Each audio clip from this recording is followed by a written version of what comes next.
Late at night, the father heard his child crying. He walked in and heard him whisper, "Why did they kill me? I came back to take my revenge." At first he thought it was just a nightmare. But then the child began naming people, places, and describing a murder no one ever told him about. Was it just a coincidence, or did an old soul return in the body of a young boy? Imagine that your little 3-year-old child comes to you one ordinary day and says, "I died, and I'm back." Not only that, he starts mentioning names you don't know, talking about another house and another mother, and talking about how he died. Do you think he's imagining things? Or is he just a child playing?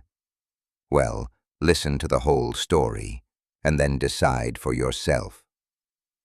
In a small village in northern India, a baby named Shambhu was born. He was a normal, quiet baby, nothing unusual about him. But as soon as he started talking, he started saying strange sentences. He would tell his mother, "You're not my mother.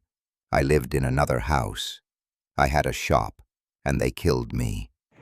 At first his mother laughed and said, maybe he's imagining things. But what's strange, he started recalling specific details. He said he used to sell spices in a village called Badoli. He said he had a secret key in his shop under the table. He said 3 people attacked him, shot him, and he died. Every day, he repeated the same words, insistently, with the same details. In the end, the family decided to take him to the village he'd mentioned. As soon as they entered the area, the boy began directing them himself. He said, "From here, I used to go to the market. From there, the road to the school. When he saw a certain house, he ran to it and said, 'This is my house.'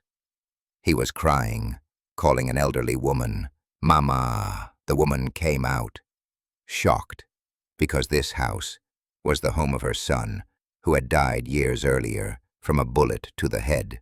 Everything Shambhu had said was true. He murdered man's poison. The same name he kept repeating. The details of the house, the same description. The location of the secret key really exists.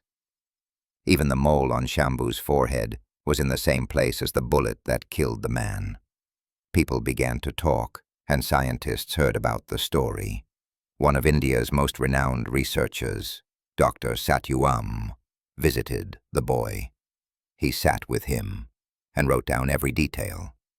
He wrote in his report, "I have seen many cases of reincarnation, but this one, the details are so minute. I find it hard to believe it's just a coincidence."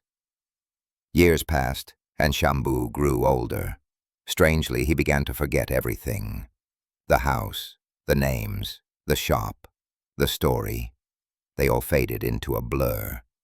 Today, Shambhu is an ordinary young man who remembers nothing of what he said as a child.